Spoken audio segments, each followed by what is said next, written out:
Police खातं त्याबद्दलची चौकशी करेल.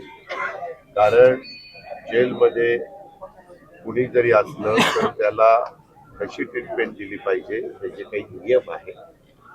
आता जर कुणाची काही तक्रार असेल तर ती तक्रार त्यांनी SIT आता SIT तर नेमलेली आहे, त्याच्यामध्ये CID नेमलेली आहे, त्यामध्ये रिटायर न्यायाधीशांच्याही संदर्भातचा निर्णय त्या ठिकाणी झालेला आहे. अशा सगळ्या वेगळ्या वेगळ्या बाबी आहेत. अर्थात त्यांना ती माहिती मिळाली असेल, त्याच्या माहितीत तथ्य आहे का नाही ते तपासून बघितलं पाहिजे आणि त्याच्यात जर काही असेल चूक असेल तर ती दुरुस्त केली पाहिजे. जो चूक करतोय त्याला शासन करणार म्हणतायत की धनंजय मुंडेच्या प्रेशरवरून खरं तर त्यांना VIP ट्रीटमेंट दिली जाते. विजय वडेट्टीवार म्हणतात त्याच्यात त्यांनी पुरावे द्यावे. कसं आहे साहेब, मी आता तुमच्यावर काहीतरी आरोप करेन, तुमच्यामुळं असं होतं असं बोललेला अर्थ आहे. पुरावा द्या.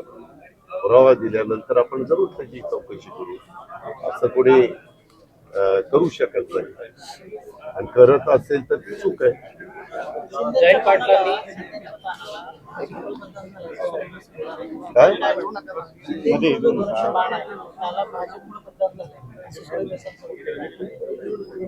अलीकडे काय झालंय, काही काही जण आपापली वक्तव्य करायला लागले.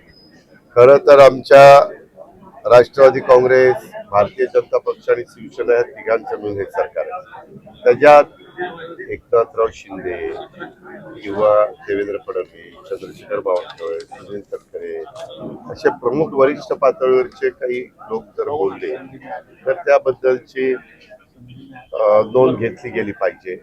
आता हे बोलतायत तर ह्याच्या संदर्भामध्ये खरं तर आपल्याला सगळ्यांना युती टिकवायची आहे.